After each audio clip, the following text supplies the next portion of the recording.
Hey, I knew you were there. What's going on? Hey, Ha-ha! guess what? What? It's not early in the morning. It's prime time, baby. Prime time. So let's get our show started, everybody. Here we go.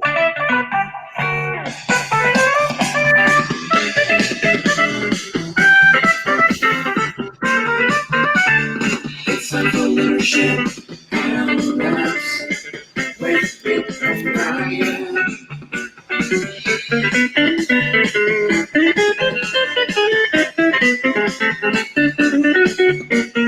And now here are your hosts, Pete, Mike, and Brian Payne. Hey there. Hey! Who got promoted to prime time? Who's in Hi, prime everybody. time? We're in a new time slot. How does it feel? We're trying it on for size. I don't know. Mine fits. I don't know. I'm not sure. I got to be honest. I don't like it. And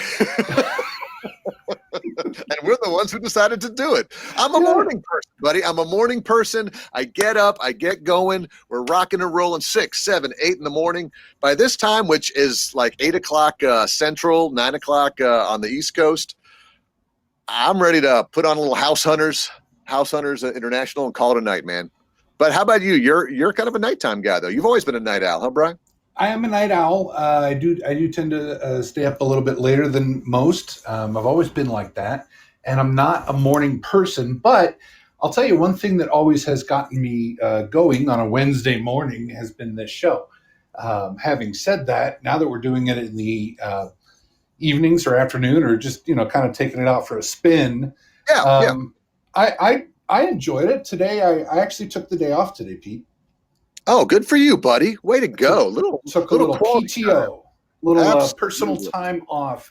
Good for you. You deserve it. Just a little mental break. And what I did is I spent some time with my kids, and I know a lot of our listeners probably think, hey, that's not a day off. But my girls and I, we went to some record stores today. Shout out to Wax Tracks, not a sponsor, and Twist and Shout here in Denver, also not a sponsor. We need to get sponsors, Pete. Yeah, that will happen in 2025. We've got a marathon, not a sprint in front of us, buddy. But I'll tell you what happened. We walked into this one store, and actually every store we walked into today gave us a little speech at the beginning about what we need to do, keep your masks on, 6 feet, all that stuff. And one of them even took our temperature before we walked in. Shot us in the head with the little temperature thing. And that's the way it's going to be for a while. I believe so. I think it is. I think it's going to be that way. We didn't mind. It was just fun. But anyway, having said all that, I'm not sure how Leadership and Laughs on a Wednesday evening is going to play out when I actually have to work all day. Well, you've also got to think about this. Here in the Deep South where I am, Wednesday night is always church night. So, I mean, there's church on Sunday. There's also church on Wednesday night. So a lot of people may be traveling to and from church and not thinking of this as their podcast option. But with all the churches being closed and things like that, people aren't meeting. So it's all good. Joseph's online saying he's still waiting for his free T-shirt. Yeah, hey, Joseph, the Leadership and Laugh T-shirts are in production. They're just caught up in the supply chain logistical issue from China. So speaking of China and the coronavirus, Brian has something he wants to say about our show in general, in case you're a first-time listener. What do you got to tell everybody, Brian? Just, we've said this before, and we have a lot of our regular listeners on, so guys, bear with me, but just in case you're a first-time listener, it's a different time zone. Perhaps we have some listeners from overseas, and, so we've said it before, but, just now we're in a new time slot. So we'll start out by saying this. Listen, none of us should be shrugging off or ignoring everything going on in the world today. We know there's a lot of anger, a lot of fear. Every time we turn on our TV or look at our phones, we're all being presented with news stories and articles and, important topics that we absolutely should be reading and learning about and discussing with others, right? No doubt. We're talking about things like Pete mentioned, the ongoing coronavirus pandemic, protests, counter-protests. Social justice initiatives, absolutely. Well, and it kind of goes to the widening racial, cultural, and political divides in our country. Correct. And yes, we know that all of these things can be directly tied to and discussed about leadership. Oh, 100%. It's totally leadership. Yes, Brian. So let's talk about it. Wait. Oh, I'm sorry. You haven't finished your statement yet. Go ahead. You see, while while some of the things that we discuss on this show may wind up being loosely related to what's going on in the world that we live in, we want everybody to know that Leadership and Laughs is just that. It's leadership and laughs. This is not a hard-hitting political show.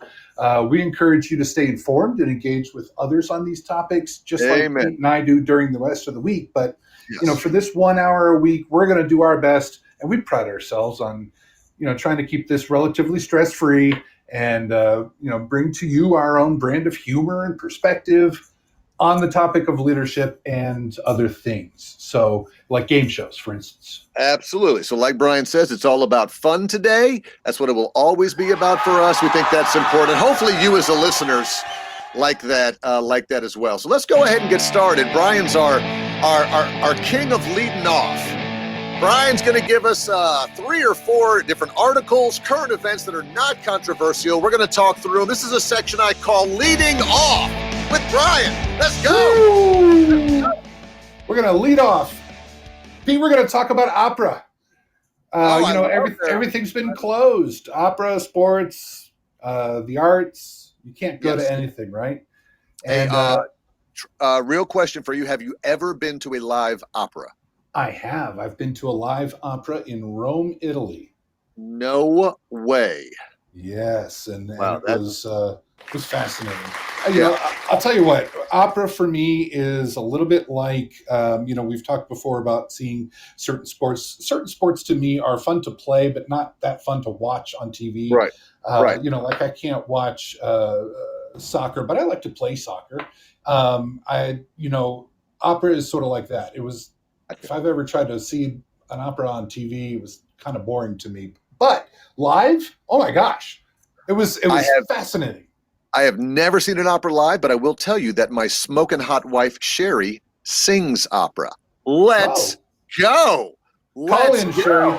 Yeah, let's bring her on down. She can sing us some opera right now. No, but she does sing opera. I'm not joking about that. She's got a beautiful voice. But I digress. Tell us the story, my friend. In Barcelona, Spain, Barcelona's Liceu Opera opened for its first concert since mid-March. And it did so to a house full of plants. That's right, plants. I'm not talking about people who were planted in the seats. I'm talking about, the Gran Teatro de Liceu. It's been a long time since I've taken Spanish. But they filled their over 2,000 seats for a command performance with plants. And that's the craziest thing I've... Well, here's what they did. The plants all came from local nurseries, and they're going to be donated along with a certificate from the artists. Okay. They're going to be donated to healthcare professionals. I love it. Who are out there caring for coronavirus patients. So there's a strategy behind this. Hey, these plants actually witnessed an opera. We're going to give these to you with a certificate saying it's a certificate of authenticity. It actually actually attended so-and-so. Yeah, they filmed a baseball movie here at historic Rickwood Field in Birmingham, Alabama years ago called Cobb. I'm not sure if you ever saw it, but it was about Ty Cobb. And in order to make the stands look more full, they would take cardboard cutouts and place them all throughout the stands. And you can't really tell, but that was for the movie, so it would look like it was full. So I thought you were telling me this because the opera people were going, I don't even know if you call them opera people, the opera professionals are like, we will not, sing to a non-empty audience. So I don't care what you put in the seats, put something there. I don't care what it is. Let's put out some plants. Yeah. They did that for the movie Waterboy when they filmed Adam Sandler's movie Waterboy in Orlando. Really? I don't know if we went out and just sat in the stands for a long time while they filmed that movie over and over. That's neat. Hey, that's a great idea. I love that idea. That's quite clever. Now, I'm sure they also recorded the opera for viewing at a future use, people can do it and all that. I'm sure. Right. Probably. I've already closed that window now. So. All right, good to know. Let's move on. Pete, I could answer that. I'm not an expert. I'm not an expert, and I only have so many windows open. So let's go. Leading off with Brian, story number 2 for Tradville, who's excited to be here in prime time. Prime time. Thanks for being in here, Tradville. What's up? Yeah, Tradville says they like it time. This is probably being broadcast all over Urban Flats. Urban Flats live 9 Eastern. Pete and Brian over the airwaves there. Probably not a sponsor, but they did send us some appetizers once when we went there. Yeah, you're talking about losing customers. All right, go. Story 2, baby, go. So story 2, you talked about the movies. That's a good segue into story 2. Do you remember the movies, or from the movies, the movie Hidden Figures? Hidden Figures was about... Yes, I saw it late night in a hotel room one night, and my wife saw the charge on my bill and was extremely upset. Ooh, why was she upset? Because I was watching a late night... Wait, what movie are you talking about? I'm talking about Hidden Figures. I'm sorry. I thought you... Never mind. Okay, go ahead. Yeah, there we go. Different kind of... Urban Flats just turned that off. That was good. Hidden Figures was a famous book and a movie about, quote, the American dream and the untold story of Black women mathematicians who helped win the space race. And Janelle Monáe portrayed Mary W. Jackson in the film. And the reason I'm bringing all this up is that NASA has announced that its Washington, D.C. headquarters will be renamed in honor of Mary Jackson, the agency's first Black female engineer, who was the first of... spent decades juggling complex research and pushing for more diversity in STEM fields. And if you haven't seen that movie, if you haven't seen Hidden Figures, there is so many movies out right now about the African American community and things that are happening. There's so like The Help and like Just Mercy. There's a lot of those that are streaming for free now. But Hidden Figures. Gosh, you just watch that movie, Brian, and just are amazed at how strong and powerful these women were. You talk about having leadership skills in a very troubling time. Good for them. Good for them and good for NASA doing that. NASA Administrator Jim Bridenstine said that NASA facilities across the country are named after people who dedicated their lives to push the frontiers of the aerospace industry. And from all accounts, this is not just a hat tip, but Mary W. Jackson, she was one of those people. Outstanding. She was outstanding. A leader in her field, no doubt. No doubt. Love it, buddy. Man, I wish we had time for one more.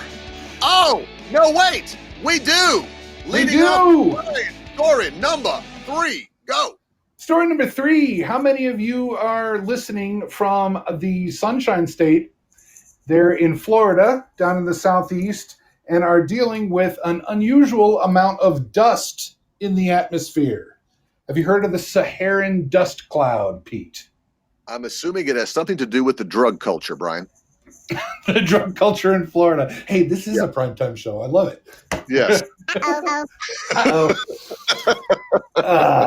Well, apparently, each and every year, we get a dust cloud that comes over the Atlantic Ocean from Africa. It's a Saharan dust storm. It's part of a regular, meteorological phenomenon that sends dust from the Sahara Desert, usually to the Gulf Coast. But the 2020 cloud, as if we didn't need anything, as if we needed more unusual stories from 2020, Pete.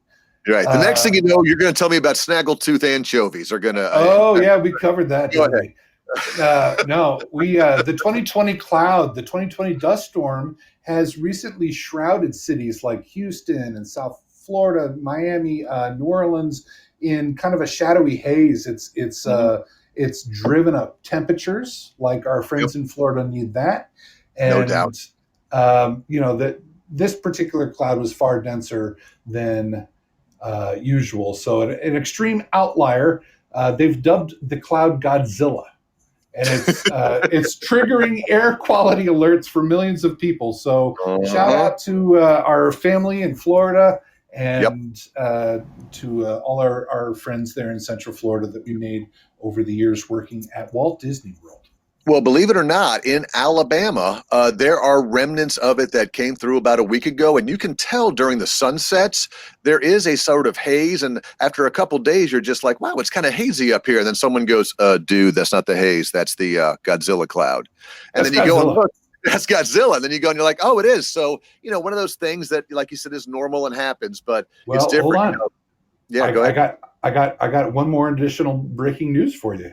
You ready for this? Okay. No, not if I don't have sound. There you go. All right. Well, so we're talking about the Godzilla dust cloud coming over from Saharan Africa, hitting the southeastern United States. And as Pete said, the first wave kind of moved through, but that's right. I said the first wave. There is another cloud of Saharan dust on its way this week. So it's did this just hit your breaking news wire in your home? It totally did. Yeah, I got alerts. Actually, no, I just kept reading the article I pulled up. And oh yeah, you found the scroll button. You're like, oh no, there's more. There's more. Yeah, there you go.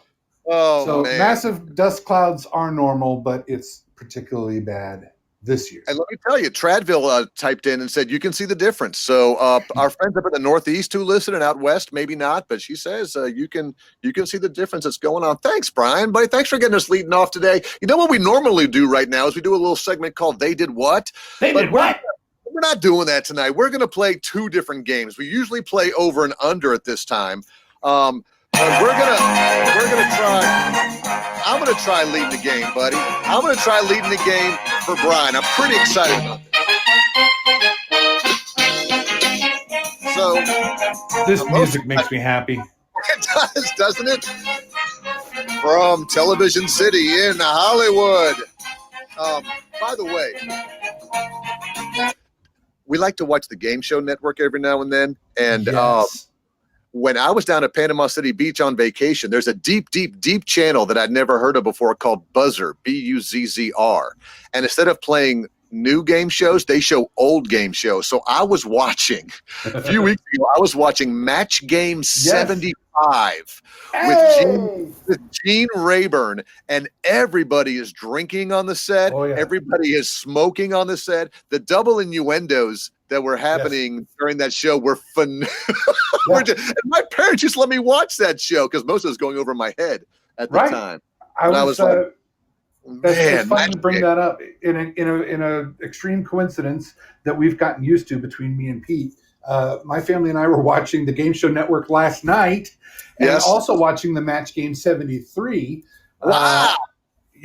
And it was just so, it's such an interesting throwback to a different time, a different really piece of American culture where, they have housewives up there getting so excited because they just won $100. Right. Yeah, exactly. Don't get me wrong. I'd love to win $100, but I'm not going to fly to California for it.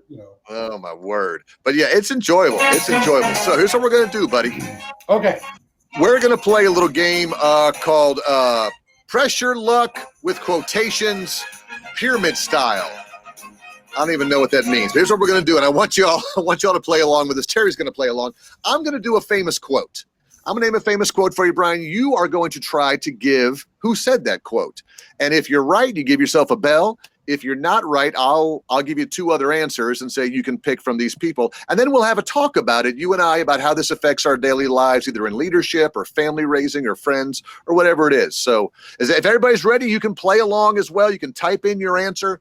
We'll have some fun with this. Brian, are you ready to play Quotes by Famous People, Press Your Luck, The Pyramid?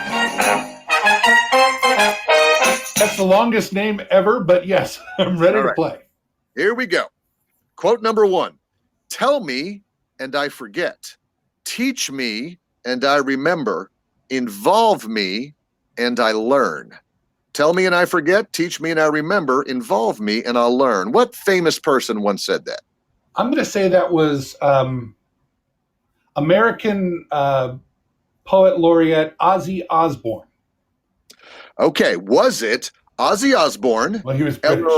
Eleanor Roosevelt, or Benjamin Franklin? For those of you playing along, is it Ozzy Osbourne, which is Brian's choice, Eleanor Roosevelt, or Benjamin Franklin? Tell me and I forget, teach me and I remember, involve me and I learn. All right. Treadville says Zig Ziglar. It might be. Brian, you were not right. The correct answer was Benjamin Franklin. Joseph B., give him a bell. He got it right. He's playing along. Put him on the list for a free Leadership and Laughs t-shirt. Hey, he's supposed to already get like 4 of those. So he's going to, you know what? He's probably his entire family. He's going to open up a Leadership and Laugh t-shirt shop up in the Northeast because I'll have like 100 of them. He says that's number 12. All right. So let's talk about this. Let me just say this first of all, Brian. Here's my caveat with this. I am not a management by slogan kind of guy. I never have been, never will be. If people come to you when you're down and say, every cloud has a silver lining, or, you know, God doesn't close the door, he doesn't open the window. It happens for a reason. I mean, yes, you're trying to say the right thing, but that's not really going to motivate or inspire anybody. So let's talk how you interpret this one. Tell me and I forget, teach me and I remember, involve me and I learn. This applies to me specifically in the world of learning and development, training and development. Whenever we're doing training classes or delivering them, if we just tell people about it, they might forget. Teaching them, that's one thing they might remember, but involving them through group activities, experiential learning, that's how they really get to learn. How about you? How do you take that quote? I can't say it any better than that. It's we used to have trainer says, trainee watches. Trainer says, trainer does. And then, but anybody who, there are different learning styles, but I know for me, if I'm ever working with an employee to train them, having them do it hands-on is always hands down the best. See what I did there? I see what you did there. Hands down, hands-on is the best. Let's keep. Is it still the same theme song? I think in the show you never really get the whole song, so I'm not even sure. This sounds like the theme from the Hidden Figures Midnight movie I saw. Oh yeah, there it is. Okay, next one, Brian. This is a famous baseball player. Are you ready? Number 2. Play along at home. Okay, a famous baseball player. Never let the fear of striking out keep you from playing the game. Never let the fear of striking out keep you from playing the game. Who said that, Brian? That's going to be Goose Gossage. Goose Gossage. For those of you playing along, is that Goose Gossage, Willie Mays, or Babe Ruth? Goose Gossage, Willie Mays, or Babe Ruth? Treadville says Babe Ruth. Joseph says Willie Mays. Let's go ahead and give the bell to Treadville with Babe Ruth. How about that? Well done. Yeah, Babe Ruth. Treadville actually typed that in before you gave the answers. Oh, so she gets 3 points. That's phenomenal. That's 3 T-shirts. All right, let's talk about this for a second. All right, Brian, let's talk about fear in the workplace today. And Joseph, Terry, Treadville, you all work in industry right now. Man, people are fearful right now. They're fearful about making wrong decisions. They're fearful about saying the wrong thing in the workplace. They're fearful about losing their jobs. So this quote, never let the fear of striking out keep you from playing the game. If you let that fear take over, you'll never get to enjoy the good part. Striking out is part of the game. Being afraid is part of working in corporate America. So there's a little bit of fear that happens, but you can't let that hold you back from trying to accomplish what you want to accomplish. That's exactly right. Yeah. Yeah. We fear. It's funny. I was having a mental conversation with myself over whether or not I wanted to tip my hand into the next game show called Over Under, but we're going to be talking about managing through change, which I think is a big that's a big part of people's fear. In the world. I think you're right. All right, you want to keep in the sports realm? We'll do a couple more. Want to keep sports leadership quotes? Yeah. Let's go to hockey, my friend. Let's go to hockey. You'll miss 100% of the shots you don't take. This one is famous. Even if you don't know sports, this one is used in a lot of training classes. You miss 100% of the shots you don't take. Brian, who do you got? Oh, well, yeah. I mean, this is a gimme. People are texting in, but they're incorrect, of course. This is going to be a famous hockey player. I can't think of any famous, funny hockey players. It's Gretzky.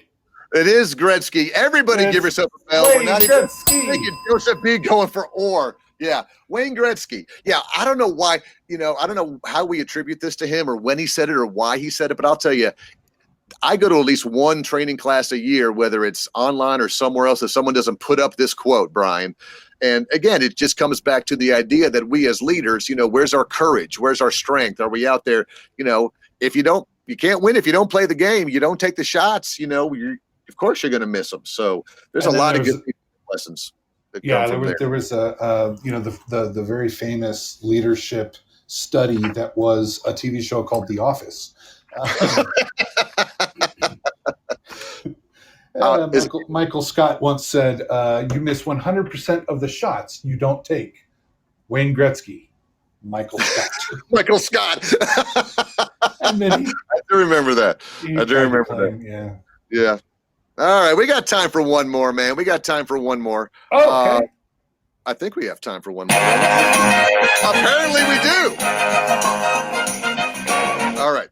So let's go really old school. Let's go British, half Scottish, Irish philosophers from the mid-2nd to 12th century. Oh, yeah. Okay. An unexamined life is not worth living. An unexamined life is not worth living. Who do you got, Brian? That was Justin Bieber.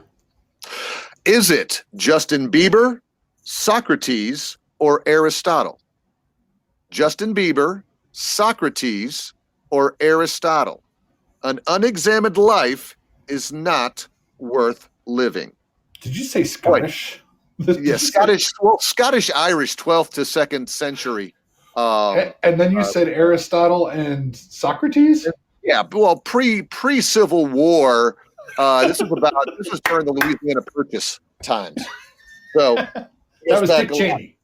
All right. Joseph says Socrates. Terry says Socrates. Tradville says Socrates. Brian, 3 bells. Ring them up. Absolutely. And I think for us, man, boy, could we use this thought process today?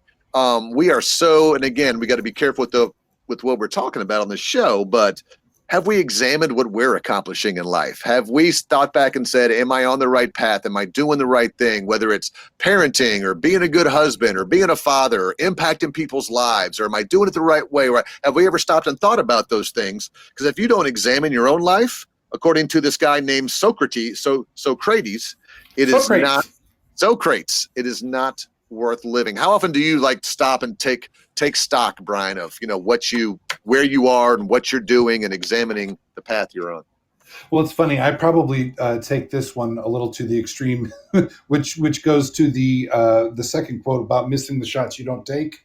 Right. Sometimes you can get so mired in examining what you're doing in your life and everything else that you wind up being creating a little fear for yourself about taking those shots. And so you have to kind of strike a balance, I think, between the two. Got to examine, got to step back and take a look at yourself every now and then, buddy. Hey, you know what? That was fun. Thanks for Brian. I know Brian's the game show guy, but I said, buddy, let's do 2 game shows tonight. Brian said, go for it. That's why we're such good friends, because he lets me play along as well. So, wait. I'm still in the green room. Hold on, wait. Get out here, buddy. Get out here, buddy, because it's time for everybody's favorite leadership statistics game show. It's over and under. Hey, over under time.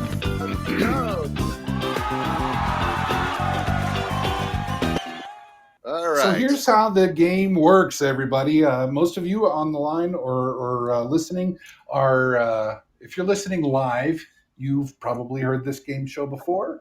But if you're a family member. If you're a family member, and we run these by, no, we don't. We do not run these by anybody. What I meant to say was, if you are listening right now, you are probably a family member. That was. I hear you. Yeah, yeah. Sorry. Go ahead. Okay, so hi everybody. It's time for Over Under, and if you are listening to this podcast later on in the week because you had dinner plans tonight, you couldn't hang out with just me and Pete. Here's how it works. I'll be presenting Pete with a few interesting and recent timely statistics. I've already tipped my hat that we're going to be talking about change management, and then I'm going to give Pete a number, and he's going to have to decide if the actual number is over or under the number that I give him. So over or under. So there's no cheating. He's hearing this for the first time. We haven't conspired about this, and we really want you guys to play along. So somebody, if you're just sitting in the van outside a music studio waiting for your daughter to be done with piano lessons and you feel like calling in, go ahead and hit that call-in button, and by all means, we'll let you play along with Pete. So, or heaven forbid, Brian, you're one floor up from me, and on your phone because you're just eating a bowl of ice cream and want to call in, knock yourself out. Hit that button. Give us a call. Call in. Oh, we could even take two. But yeah, play along live. Type in your answers, and okay, here we go. That's what she said. Smart Brief on leadership. Are you familiar with Smart Brief, Pete? Yes, I subscribe, but I don't normally open them, but I do have them come to my email. Yes. Oh, then you may or may not have taken part in this survey. I promise you I have not. Smart Brief on Leadership recently conducted a survey of their subscribers, usually working professionals with a passion for leadership, just like us, and they asked the question: how effectively do the leaders in your organization manage change? Okay. So how effectively do the leaders in your organization manage change? I always ask you this, and I hate to do this because it puts you on the spot. Is there a date associated with this survey? Is it in the past year, the past 6 months, the past? It was conducted, I'm not sure the exact date, but it was late June. It was just within the last couple of weeks. Okay, because my answers always depend on pre-COVID or post-COVID, and that helps me get the correct answers. To be honest, I think you're fishing for an advantage here. But to be honest, I get it wrong all the time, so does it really matter? Right. May I have the definition, please? Yes. How effectively do the leaders in your organization manage? Use the sentence, please. Go ahead. All right. So, Pete, what was the percentage of employees who said, we manage change extremely well? We're change management experts at my company. Was it over or under 9%?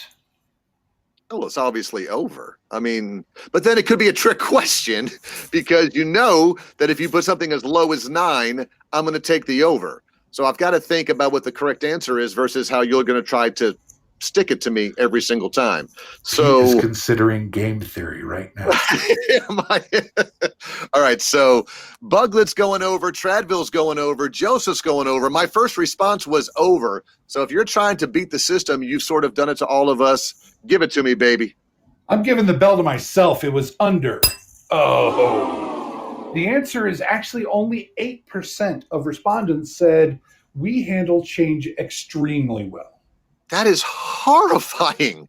Horrifying. And it also speaks to what we're dealing with in our industries right now, because there's change in everything right now. There's change in how our workers are working. There's change in work-life balance. There's change in school patterns. There's change in scheduling. There's change in, so people are bringing multiple changes into work during these times. And so the idea that a manager can manage all of them doesn't surprise me. So, well, okay. All right, let's go to the next one. Now, all right, same buddy. Question, how many of these employees said, we handle change. Our leaders in my organization manage change very well. Not extremely well, but we do a solid job of managing change.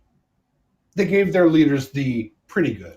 I just did air quotes for Pete on our Zoom. I saw them. Yeah, I saw the air quotes. So how many employees think that their managers are pretty good at managing change? Right. Okay. Is it over or under 25%? Now I'm going to take the under, because I don't think that if managers don't think they do it well and it's 8%, I'm assuming the employees are not seeing anything out there. So it's got to be under 25%. Tradville says over. Terry says under. Joseph B has gone to the restroom. No, he's back. Under. So I'm going to go with the under as well. What do we got? The answer for this one is over. Yeah, it's over. The answer here, 31%. So only 8% said, yeah, we do it extremely well. We're change management experts. But 31% said, okay, we do a solid job of managing change.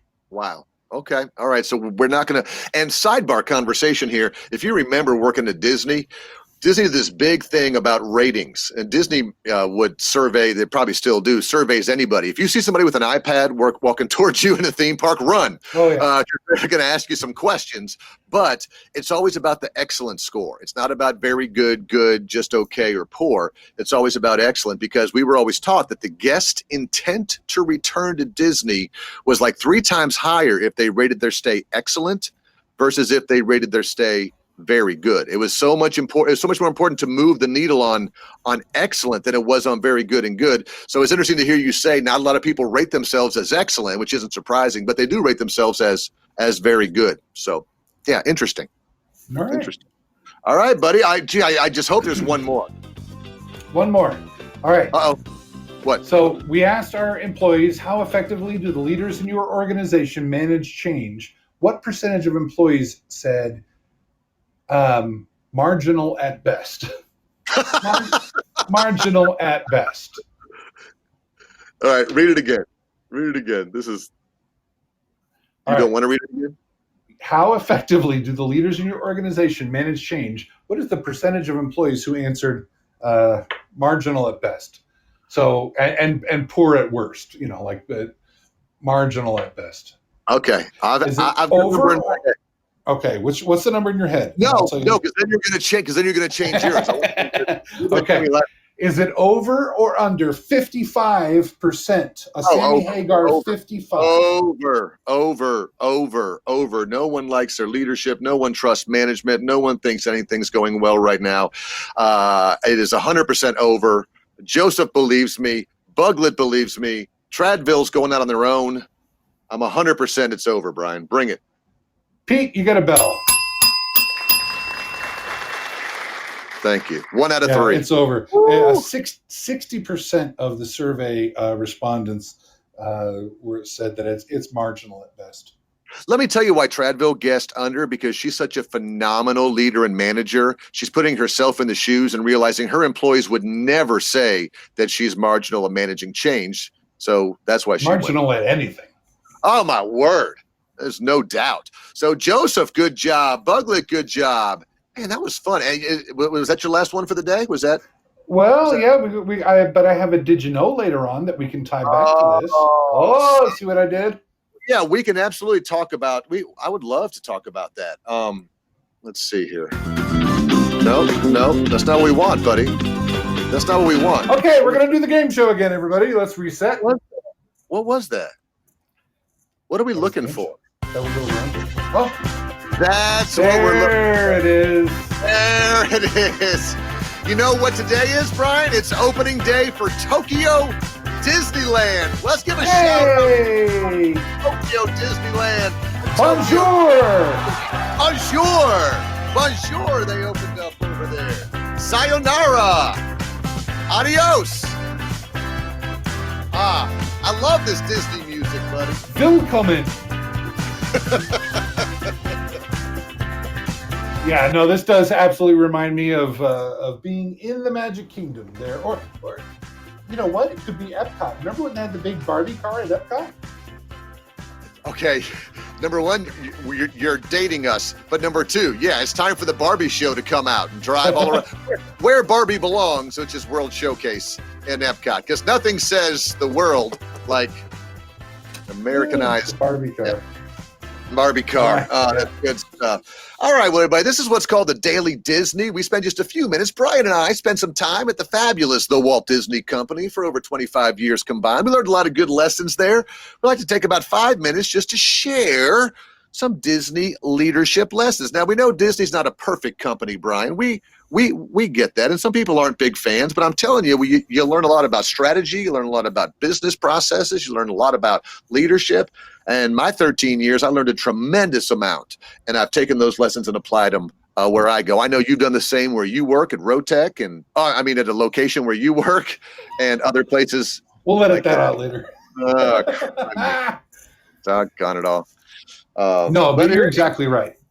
Yeah. But we take all these where we go. So let's talk about one of the great leader strategies this week from our buddy Lee Cockrell, who did a lot of work around this when he was our vice president. Let's talk about a Disney leadership strategy number 5. Can I get a drum roll or something for number 5? I'm doing this live.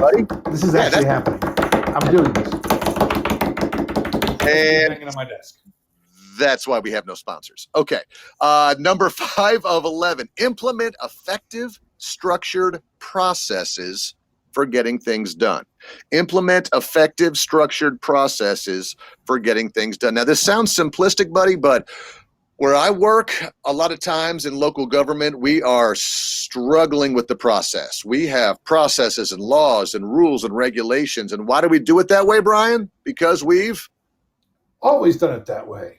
And that's what happens a lot where I work. And so what Disney said at the very beginning, I don't care if you're a manager in theme parks or resorts or water parks or attractions or food and beverage or merchandise, you are in charge of motivating your people and inspiring and coaching and developing, but also you got to fix the processes. Look at your processes and fix the processes. So I've got a couple of bullet points here I want to share with you, and we can kind of talk about this. Number 1, ask the people doing the work and also ask the guests who are using the processes for their opinions. Oh, there you go. There's your surveys. I mean, yeah, that's your surveys that are going out. You're asking people, and you're asking a lot of times people in the ivory towers, and, that can include us sometimes, the people who are up making the decisions. We make the processes and then tell the frontline cast members, here, go implement it. And a lot of times when they don't work, the cast members say, well, if you just would have asked me, if you would have put me on that committee, we could have told you this process was going to fail because you have no idea that when we do this, it affects X, Y, and Z down the road. So don't make your processes in a bubble. Disney's big on getting the frontline cast involvement and also asking your guests what's going on as well. So that's one of the things that Disney tries to train you at. Second thing they say for process development, Brian, is great leaders are going to ask why a lot. Hey, why do we do it this way? Hey, why aren't we allowed to change it? Hey, why do we have the guest enter through this way and not that way? And in a lot of organizations, people will tell you to shut your pie hole and kind of sit down and do your job and let the people in charge decide the processes. Well, Disney says for everybody, no matter if you're a frontline, to ask and not be afraid of the question why. There's, who has the book out there? Great Leaders Ask Why, or Why Ask Why, Drink Bud Dry, or something like that. Dating ourselves again. Dude, do you remember Bud Dry? Does Bud Dry even exist? No, not for years, not for decades. Wow, we've lost our dry beer. Yeah, because nothing sounds like, yeah, because nothing's going to quench your thirst. I am so thirsty. How about something hot and dry that will go down taste like sandpaper? All right, so let me tell you. Drink Bud Dry. No, I'm bringing you back. We're talking about employees who ask why. Thank you for being, my squirrel gets me. So let me tell you a true story. And I remember that I went to a couple of speeches by Lee, and I remember this story that he used to tell about how he used to be the general manager of a hotel back when he worked with Marriott. And he remembers that one time, I think he said, a guest came to him to complain because it was their 25th wedding anniversary, and they had two dinners of steak and lobster, and they also ordered a bottle of wine, and they were all excited, but the wine didn't come until after they finished their meal. They eventually got their wine, but they'd already gotten their entrees and this and that by the time the wine came. So, he talked about how he apologized and did service recovery and all that kind of stuff. But then he says he went down to the cast members or to the employees at that hotel and said, hey, tell me about your process. And they're all scared to death. Like what? And he goes, well, what happens when someone orders a bottle of wine? Like, what is your process? How does that work? And one of the servers said something like, here's what happens. First thing we got to do is go to the wine cabinet. The wine cabinet's always locked. So then we got to find the restaurant manager. Now the restaurant manager, hopefully if they're around, they have the key. So they're going to go get the key and open up the wine cabinet. Now they're not going to give the bottle of wine unless it's been rung up on the guest tab. So we have to go and ring up the bottle of wine first, show the check to the manager so that they know that it's been processed and they'll pay for it. Then the wine goes out, blah, blah, blah. And then last night, apparently what happened was I couldn't find the manager. He went to the storeroom. He didn't tell people where he was, and that's why it takes 25 minutes. And I can just picture Lee Cockrell standing there listening to this, and his head he's bleeding out of his ears. Yes, head exploding. And I can barely remember the outcome, but it was something like this. He said, okay, here's the new process. Yeah. The wine cabinet stays unlocked all of the time. When a guest orders a bottle of wine, you go and get it, and then you immediately tell the manager, and then the manager will put that in and all of that, and the manager will do spot checks to make sure nobody is stealing or giving guests to wine. And then if anybody does steal it or anything like that, you're fired. You get terminated for that. And he talks about how everything got better. The servers liked it better because they could get the bottle of wine out quicker, and then they would order a second bottle of wine. And when people order 2 bottles of wine, that normally means a higher tip. And then more revenue, and then the guests are happier. So there's all kinds of good things that happen when you look at a process. And that's something that I think all of us need to do as leaders, Brian, is not just take every process at face value. And I take this is my pet peeve. Have you ever gone to and I'll just throw them all out there, a Home Depot, a Lowe's, a Walmart, a major chain, a major chain to return something. Okay. And when you go to return something, they say, okay, hold on a second. Be advised, manager to register to, manager to register to. And the manager has to come from the back of the store, and they stick their key. They stick their key into the register. They turn it, hit 2 buttons, and then walk away. And I always am that annoying guy who asked the cashier, I go, well, how come you just couldn't do that? And she said, we're not allowed to have the key. I go, but they didn't do anything. They didn't check my receipt. They didn't look at my merchandise. They didn't see. All they did was walk. I go, what a ridiculous process. I have the antithesis to what you just said, and it just happened to us this week. I bought steaks. I bought steaks at Trader Joe's. Also not a sponsor. Not a sponsor. Went to Trader Joe's and I bought 3 packages of delicious USDA choice filet mignon that I was going to make for my family, and each one had 2 steaks in it. Put them in the fridge. 2 days later, I went and got them out. 2 of the packages looked great. The meat was, nice and pink and healthy looking. The other one was brown and gooey and had stunk up our refrigerator. Okay. Clearly, something had happened. It was in date, but the meat was bad. It was obviously bad. So, if that had just been something small, I don't know if I would have driven all the way over. But we're talking about like a package of filet mignon. So went back over to Trader Joe's, and let me tell you, I walked into the store. The first person I saw, I showed that to them. I could barely finish my sentence before they were walking me over to the steaks. They took the package from me and gave me another one. And I was like, oh, do I sign something? They're like, no, you're good. And that was it. What a great experience. That's a process that needs to be done in many organizations. That's the process where empower the cast member to do the job right away. Are some people going to get you, Brian? Are some people going to beat the system and do that? Yes, but you keep your eyes. You don't make the process to punish the 98% of the honest people for that. Treadville talks about at Home Depot how they give vets discounts, but every time at the register I show my military ID, they have to have a manager come over and hit the discount button. Listen, it's 5 or 10%. Just run it through. I don't want. I don't have time to run it through. I'll give you the extra $1.60. And it's just bad, Brian.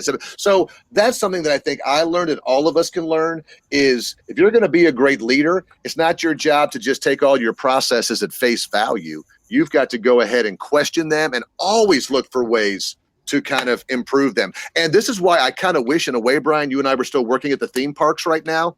I know some of our friends at Disney probably may or may not agree, but you talk about process changes. We're about to change every single process in the theme park industry, from social distancing to bus rides to gondola rides to attractions to shows to character creation. It's all going to have a brand new process. And is the process made for safety? Is it made for courtesy? Is it made for guests? It's going to be very interesting, but these processes are going to change. None of these are going to be set in stone. They're all going to be flexible. And that's the great thing about being a leader, is you try something, and if it doesn't work, you try something better. Keep going. That's right. Yeah, we're all headed for that change. Absolutely. We're all going to have to manage through it. Yeah. I believe it was Billy Joel who sang Changes. Changes. No, that was Billy Idol. Believe. Billy Idol. Wait, no. Hold on. Willie Nelson. I believe it was Billy. No, that was Billy Bean. That would be the owner of the Oakland A's. Billy Bean sang that. Might have been Billie Eilish. Was it Billie Eilish? No, she's Brent. Are you talking about that song Changes that I was just singing? Yeah. No. That was Billy Baru. That was the actual golf club from the Judge's Bag and Caddyshack. Billy Baru. Thank you, Anthony. I was waiting for somebody to type in Bowie. We missed Can you tell I ran out of Billies when I went to a golf club? Give me some other Billies. You went Billie Eilish, Billy. That was Billy Bowie. Billy. Good old Billy Bowie. Oh my word! It's all leadership and laughs, everybody. Billy Beer. Thank you, Joseph. Joseph's got a cold one cracked open right now. So, oh man, absolutely exciting. Brian, we've come to the end of another show. We've had a great time tonight. I'm hoping you've got a Did You Know for us. Did you know? This was show number 13, lucky number 13 for us. And earlier we said that 60% of employees surveyed said that their leaders were marginal at best at leading through change. Almost 1/3 of those employees, actually over 1/3 of those employees, said, actually, we struggle, or we have absolutely no idea how to manage change. So come on, leaders, step it up a little bit this week.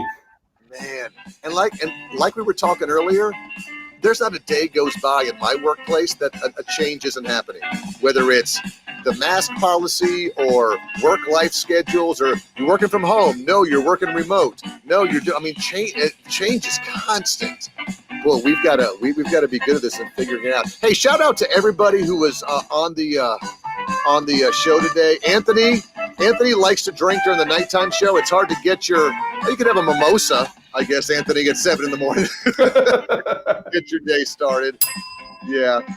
Next week, we'll change the name to Leadership, Laughs, and Libations, I think. Hey, how about that? That's a great idea. Hey, thanks, everybody. We love doing the show. I hope you love listening as much as we love doing it. Be the best leader you can this week and try and have some laughs. A lot of struggles going on.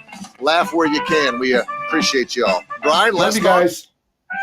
Oh, that's awesome, man. That's solid. That was it. See you all next week. We'll do, Brian, nighttime again next week. We'll try another time. Yeah, let's do nighttime again. All right. Tell your friends. Share the show. We'll see you all soon.